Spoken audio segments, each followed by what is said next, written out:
Hi everyone, in today's video we are going to discuss why Apple shares sided down. At its product event yesterday, Apple unveiled its new iPhone 17 line and the iPhone Air and Ultra Slim model. Early reaction to the new iPhone seems mixed.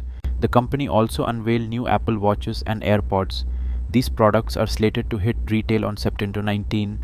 While Apple did announce that the iPhone Pro 17 would launch at a $1,099 price point, $100 higher than its predecessor, it has kept comparable offerings for the other new iPhone 17s in line with what comparable iPhone 16 is debuted at. Given the cost increases stemming from tariffs, some investors are likely concerned about the company's margins. Apple is a great company, but it's facing some significant challenges right now.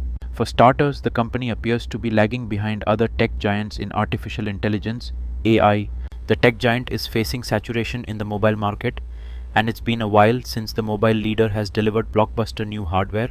That doesn't mean it won't be able to deliver new breakout products down the line, but the company's recent product event suggests that there may be no dramatic new performance catalyst on the near horizon.